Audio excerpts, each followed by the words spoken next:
안녕하세요. 올랜도 킴입니다. 브로드컴 주가가 장외 시간에서 많이 떨어졌는데 한 4%그 이유에 대해서 한번 알아보는 시간을 갖도록 하겠습니다. 자, 먼저 실적부터 빠르게 점검하고 가보겠습니다. 브로컴의 4분기 일단 실적이죠. 그 보시게 되면 매출 같은 경우에서도 17.47빌리언 예측했는데 18.02빌리언에서 비트하면서 YY 기준으로 28% 상승. 그 다음에 난객 기준에서 EPS도 1.87달러 예측했는데 1.95달러. 이것도 YY 기준으로는 37% 상승. 전부 다 비트를 했다는 겁니다. 좋았다는 거죠. 자, 조정된 EBITDA 역시도 예측치가 11.69인데 12.2빌리언에서 상당히 좋았고 매출이 68%다. 전반적으로 모든 것이 다 좋았다. 이렇게 보시면 되겠고, 자, 가이던스 역시도 마찬가지입니다. 가이던스 역시도 18.48밀리언 예측했는데 매출 자체가 19.1빌리언. 1분기 가이던스죠. 그것이 YY 기준에서는 28% 증가되었다.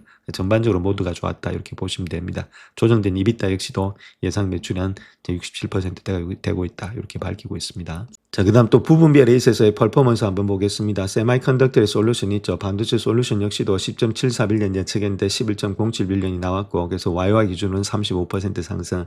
인프라스트럭처의 소프트웨어 여기도 6.72빌리언 예측했는데 6.94빌리언 비트했고, YY 기준은 19% 상승. 뭐 전반적으로 다 좋았다는 거죠. 그 다음 난객 기준으로서 넷인컴 있죠. 요거 자체는 9.72빌리언 나오면서 YY 기준에서 39% 증가됐다. 이렇게 보시면 되고, 프리캐시플로 역시도 7.47빌리언, 이것도 매출이 한 41%나 되고 있었다. 상당히 좋았죠.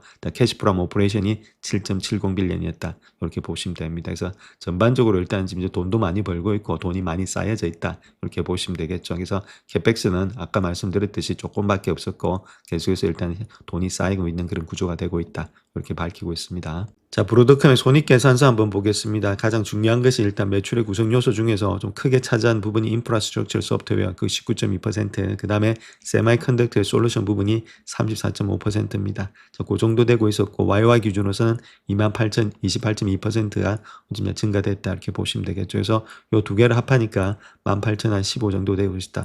총 매출 자체가. 그래서 거기서 매출의 원가를 뺐더니 요 정도가 나타나고 있죠. 그래서 이거는 YY 기준으로서 15%가 증가되었고, 자, 마진이 있죠. GP 마진. 그래서 그 그로스 프로핏을 레버뉴로 나눈 것이 GP 마진입니다. 68%가 되었다.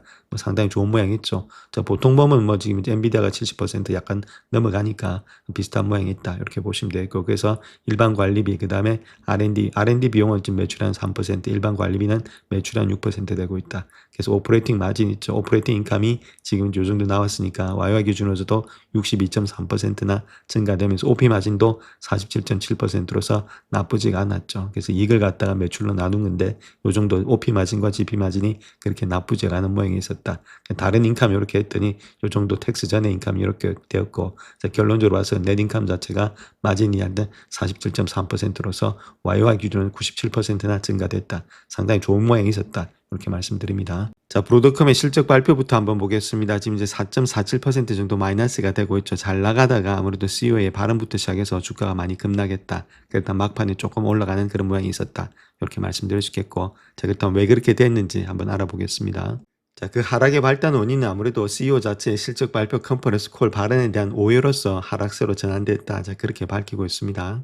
자, 그래서 CEO가 이야기했던 내용을 보시게 되면 AI 네트워킹 수요라든지 미처리 업무에 대해서 언급하고 있는데, AI 네트워킹 수요는 고객의 AI 가속기 배포에 앞서서 데이터 센터 인프라를 구축함에 따라서 강세를 보이고 있다. 자, 그렇게 말하고 있고, 자, 특별히 토마호크 6 스위치가 기록적인 속도로서 주문량을 늘려간다. 자, 그에 따라서 이제 AI 스위치의 수주 잔고 역시도 100억 달러를 넘어서고 있다. 수주 잔고는 상당히 많다는 거죠.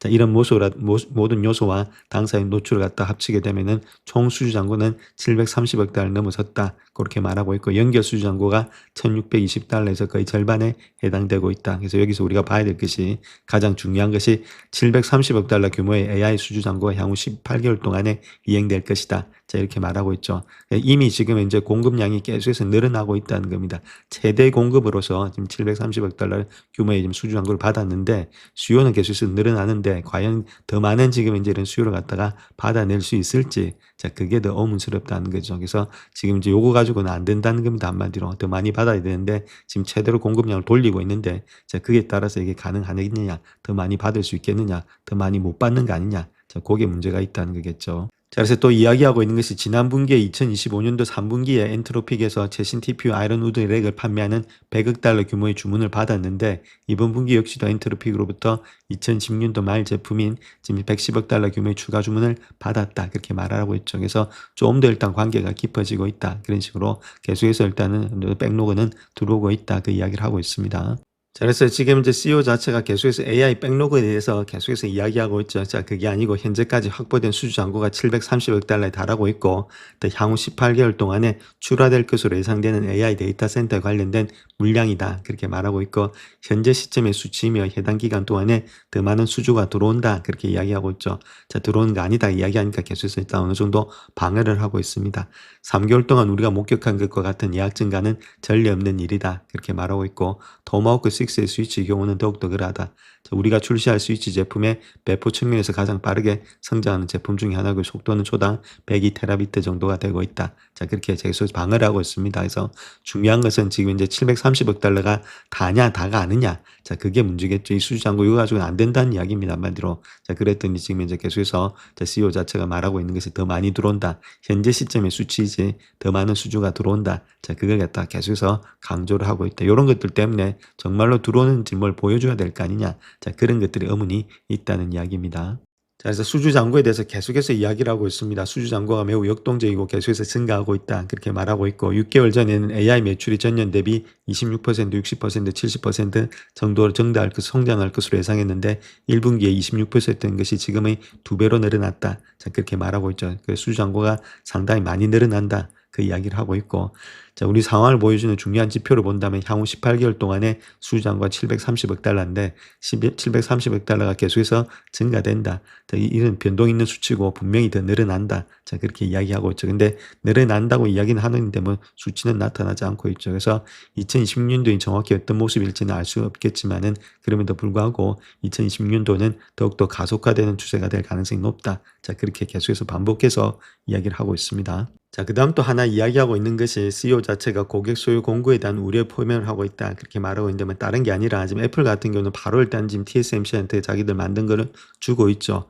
자, 그런 식으로 바로 일단 지금 이제 아무래도 브로드컴을 뛰어넘고 자, 바로 다이렉트로 거래하는 거 아니냐. 그 이야기를 하고 있습니다. 그래서 밖에서 듣는 말을 곧이곧대로 믿지 말라. 그렇게 말하면서 AI는 하나의 궤적이고 수년에 걸친 여정이다. 그렇게 말을 하고 있죠. 그래서 많은 기업들이 자신만의 맞춤형 AI 가속기를 개발하는 데는 충분한 이유가 있다. 그렇게 말하면서 맞춤형 설계와 하드웨어 기반의 XPU를 사용하게 되면은 자, XPU가 중요한데 이거는 뭐 GPU도 되고 뭐 TPU도 되고 다 되는 걸 이야기하고 있습니다. 근데 자기들이 일단 노하우죠. 이런 것들을 사용하게 되면은 성능 면에서 훨씬 뛰어난 결과를 얻을 수가 있다는 겁니다. 이걸 사용 안 하면은 자기들이 만들면은 그렇게 성능 면에서 뛰어난 결과를 얻지 못하기 때문에 사용을 해야 된다. 자, 그 이야기를 하고 있죠. 그래서 시중에 판매되는 GPU와 경쟁할 때는 더욱더 그러하다. 그래서 지금 시중의 GPU는 진화 속도를 늦추지 않고 있기 때문이다. 그렇게 말하고 있고, 그래서 지금 이제 고객용 맞춤형 도구라는 개념이 과장된 가설이라고 생각이 되고 있다. 그래서 솔직히 말해서 그런 일은 일어나지 않는다. 우리를 거쳐서 반드시 이렇게 만들어지는 거지, 우리가 갖다가 완전히 건너뛰어서 만드는 거 그런 건 아니다. 자, 그런 식으로 이야기를 하고 있습니다. 자, 그 다음 또 안 좋았던 모양이 이런 거죠. 지금 이제 오픈AI 상장이란지 5번째 고객에 대해서 뭐 이야기를 하고 있는데, 자, 답변하지 않는다. 이렇게 말을 하면서 5번째 고객이 있다. 그렇게만 이야기하고 있죠. 두리뭉실하게 이야기했다는 것들. 자, 특별히 오픈AI 관점에서 말씀드리자면은 2029년도까지 이어지는 다년간의 예정이라는 점을 알고 있다. 자, 이게 좀 문제라는 거죠. 지금 이제 멀티 이어의 전이다. 이런 것들 아직까지 확실치가 않다는 겁니다. 그래서 보도자료에서 언급했듯이 지금 이제 2027년, 8년, 9년 요때까지 10기가와트씩 지속될 가능성이 높다. 이렇게 말하고 있으니까 이게 좀 두리뭉실하다는 겁니다. 이런 것들이 조금은 좀 문제가 됐다. 거기다가 2016년도에는 큰 기대를 하지 않는다. 자, 이런 식으로 이야기하니까 뭐 기대를 하지 않으면 매출이 발생하지 않겠네. 자, 그런 식으로 일단 지금 이제 받아들이면서 주가가 좀 폭락을 했다. 이렇게 말씀을 드립니다. 자, 그래서 그걸 갖다 조금 더 계속해서 이야기하고 있는데 오픈AI의 지금 10기가와트 정도의 계약이 단순히 일반적인 합의일 뿐 구속력이 없는 거냐. 자, 그렇게 이야기했더니 10기가와트 발표였다. 요게 말하고 있는데 그거는 2027년도와 2029년도 사이에 오픈AI를 위해서 10기가와트 규모의 기술을 개발하기로 합의한 게 전부다. 자, 그렇게만 이야기를 했죠. 그래서 오픈AI와 함께 개발 중인 XPO 프로그램과는 별개다. 그렇게 말을 하고 있습니다. 저거는 이제 2016년 큰 기대하지 않는다. 자, 그런 식으로 이야기를 하니까 자, 사람들 자체에서 좀 불신이 있었다. 이렇게 말씀을 드립니다. 자, 그다음 또 이야기하고 있는 것이 지금 총마진이라든지 영업 레버리지에 대해서 이야기하고 있는데 AI 시스템 매출에 대해서 현재로서는 AI 매출이 다른 산업 부문에 비해서 총마진은 낮다. 성장률이 매우 높기 때문에 총마진이 좀 약하더라도 영업 레버리지를 확보할 수 있을 것으로 예상이 되고 있다. 자, 그렇게 이야기를 하고 있고 하반기에 시스템의 출하량이 늘어나면서 당사 제품이 아닌 부품을 더 많이 사용하게 될 것이다. 그래서 총마진은 좀 낮아진다. 총마진이 낮아지면은 총마진 금액과 영업이익은 증가된다. 그렇기 때문에 마진 매출 대비해서 마진 비율은 다소 조금은 하락할 것이다. 그렇게 말하고 있지만 크게 문제될 건 없다. 그 이야기를 하고 있습니다. 자, 그래서 종합하자면은 브로드컴이 실적 발표 후에 주가가 하락했던 세 가지 이유가 있겠죠. 첫 번째, 수주 잔고의 안정성이 갑자기 불확실해 보였다는 겁니다. 자, 많은 투자자들이 오픈AI와의 협력을 일반적인 하이퍼스케일러처럼 계약처럼 여겼지만은 브로드컴이 질의응답에 사용했던 멀티플 리얼리 저니라고 있죠. 다년간의 여정. 자, 그런 것들의 표현 자체가 확정적인 공급량의 약정보다는 일반적인 좀 프레임워크에 더 가까웠다는 인상을 주었다. 조금 일단 두리뭉실했다 그 이야기입니다. 수주 잔고의 안정성 자체가 저 그런 것들. 자, 두 번째는 매출 발생 시점이 지나치게 좀 늦춰지는 거 아니냐. 자, XPU 즉 익스트림 퍼블릭싱에 관련 있는 그런 의미 있는 매출 자체가 2010년대는 발생하지 않고 2017년도에서 2029년도 그 사이에 발생할 것이다. 그렇게 밝혔는데 그것이 장기적인 매출 전망은 항상 높은 위험을 수반하기 때문에 이를 반영해서 주가를 좀 조정한 거 아니냐. 자, 그렇게 볼 수 있는 것들. 세 번째는 공급의 제약으로 인해서 2020년도 매출에 상한선이 좀 제한이 있는 거 아니냐. 즉 브로드컴은 18개의 리드타임은 수주부터 시작해서 완전히 고객의 제품이 납품되는 그 날짜까지를 다 이야기를 하고 있습니다.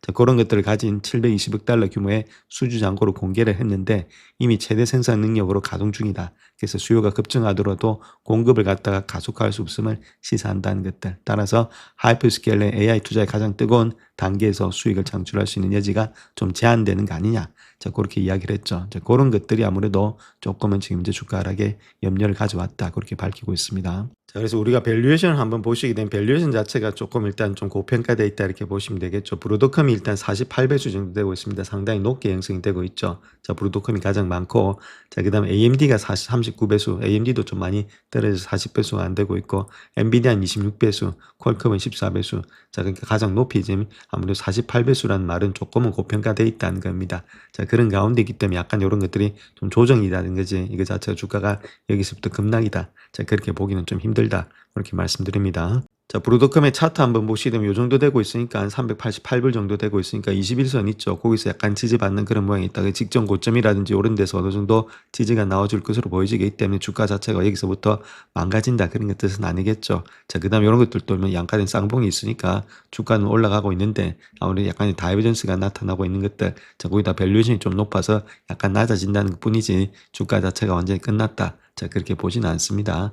자, 그 이유를 본다면 지금 이제 다우 같은 거 선물 있죠. 다우 선물도 본다 하더라도 좀 상승되고 있습니다. 0.26% 다우는 계속해서 가고 있고, 자, S&P 역시도 마찬가지로 0.06% 상승되고 있고, 자, 나스닥만 0.08% 조금 하락. 자, 그 다음에 일단 러셀도 0.39% 상승되고 있죠. 전반적으로 다 지금 이제 선물 지수가 상승되고 있기 때문에 만약에 이거 자체가 좀 영향권이 들어왔다면 이런 것들 다 폭락이 돼야 되겠죠. 자, 그런 모습은 아니기 때문에 상당히 좋은 모양이 있다. 그래서 기술주가 좀 쉬고 제일 중요한 것은 아무래도 이자에 많은 인트레스트에 많은 영향을 받고 있는 러셀하고 그다음 이런 것들 영향이 없는 다우 중심으로 좀 주가가 개편되고 있다, 재편되고 있다. 저 그렇게 말씀을 드리겠습니다. 영상을 끝까지 시청해 주셔서 감사합니다. 영상이 도움이 되셨다면 구독과 좋아요 부탁드립니다. 감사합니다.